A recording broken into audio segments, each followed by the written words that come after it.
G'day YouTube, Turbo Tristan here. Today we're going to give you a very quick update on the SB Civic Little Ripper.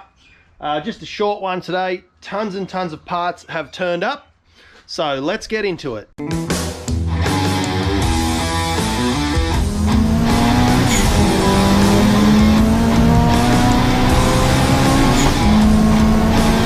Since the last video, the rear muffler has arrived. I've sent away the design for the fuel tank to get folded up and cut up, and then I'll weld that up when it returns. We've got the Coney inserts have arrived. I've got my rear king springs have arrived, so we'll have it riding on brand new perfect shocks in no time at all. You'll notice here I've swapped out through Facebook Marketplace the red Mugen cover. I'm going for that OEM plus look, retro mod style, so I wanted to put the original genuine OE vtec rocker cover on that came off this motor, so we've got that there. I also have this Skunk 2 copy manifold, which is absolutely awesome, perfect, works just fine, but when it was in the engine bay, so I've just sat that down there now. That's basically where it was. You can see there's not a lot of room and clearance here. It sits just above this cowl here, or the firewall. I was trying to find an OE original B16A to intake manifold. I know they sort of go down and up, whereas the Skunk 2 ones go back further and they have longer runners. So I thought if I could get an OE one, put it back on. We're not going for outright horsepower. This engine in this car is already a quadruple improvement anyway. Scoured Marketplace, tried to find one, managed to track one down. A guy pulled his off. We were going to do an exchange, just a straight swap. And it turns out, even though these runners are longer and it sits down lower and flatter, it's actually the same distance from here to here on the original one as a Skunk 2 manifold. So what I'm going to do is put that back on, button that up, put the cover on, put the gasket on, and that sort of things is done. Before I put this manifold back on though, what I'm going to do is get some epoxy resin and fill up some of these holes here. So this is where the idle air control valve goes on some of the models. It's actually built into the throttle body that I have, so we don't need these ports here. How the car came to me, there was actually a rubber door stop or something stuck in here. I'll just pull that out. So it's just like a bit of rubber was jammed in there to stop that vacuum leak. So I'm going to fill that with resin on both sides and then smooth that off. I'll do that port there as well because we don't need that. I'll get that done, get this cleaned up and put back on the car, and then that's fine.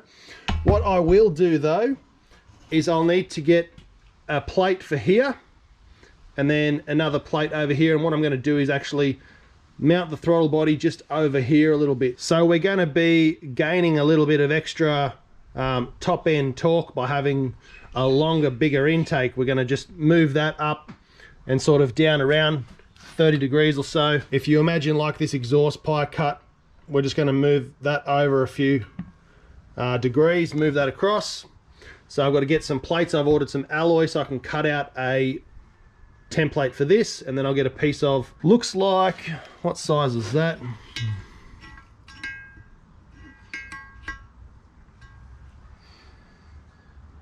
Uh, 2.5 inch. So yeah, I'll probably go 2.5 inch and just move that out a little bit so that the TPS sensor can clear the firewall. So I'm going to go ahead and do that right now. I'm going to clean up the garage because I've got another project coming soon. So this episode is going to be a real short one, just to let you know I've got all the parts, what we're doing.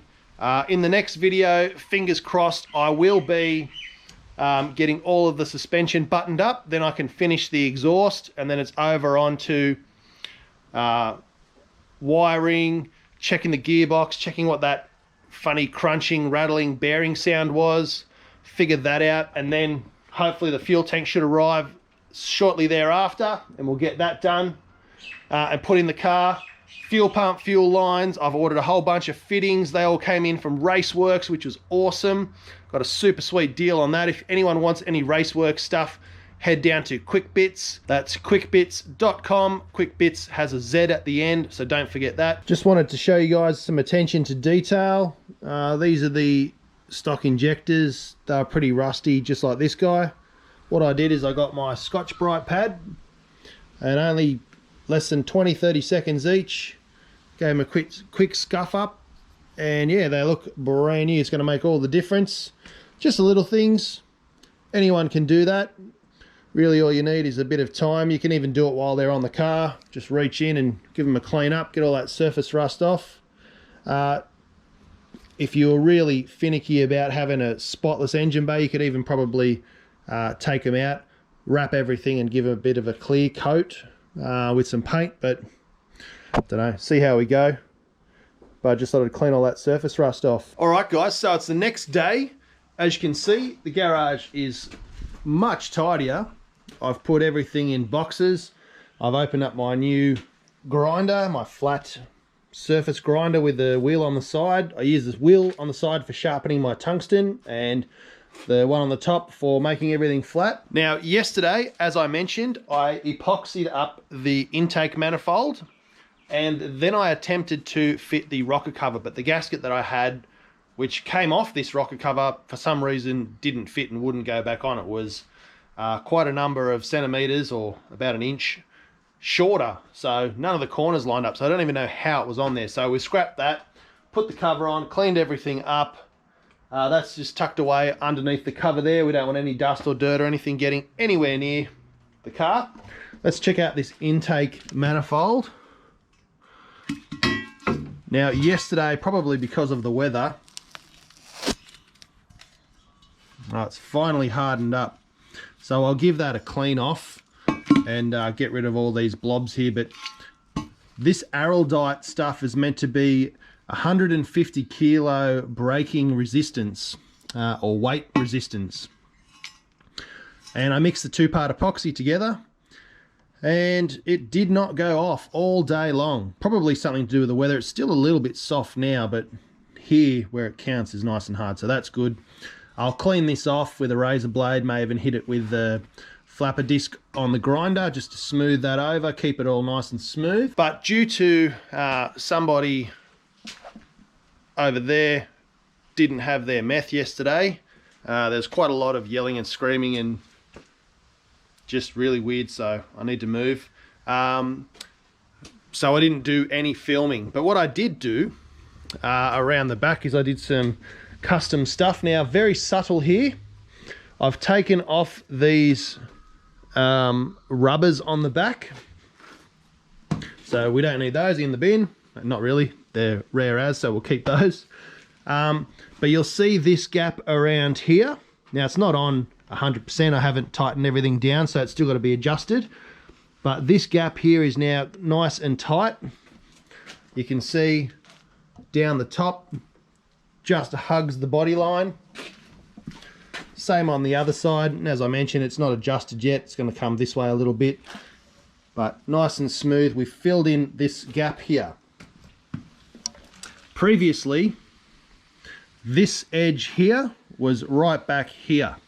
So I've achieved that by trimming this panel here. You can see my texture mark where I've outlined it.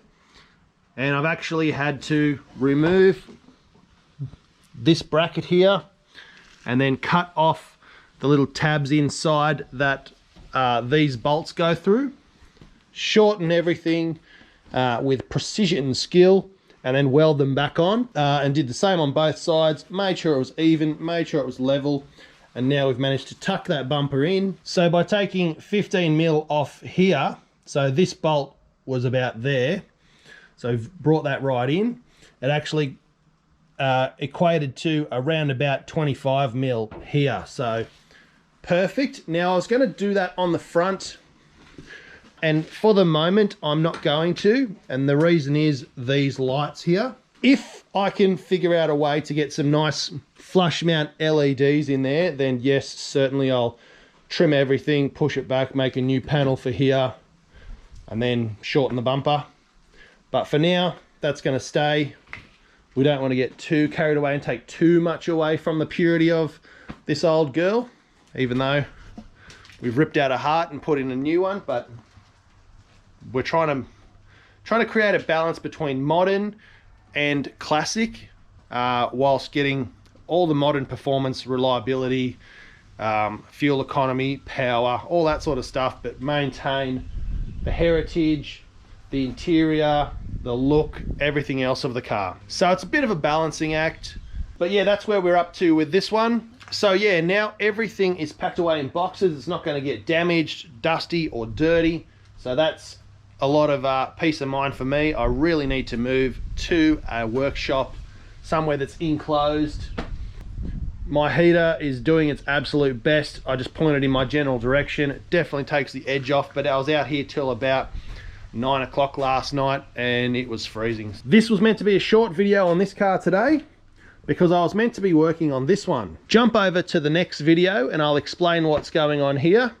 If you're interested, I'm trying to figure out a way to fit this T3, T4 turbo in here and keep the air conditioning. Now, it's a bit of a challenge.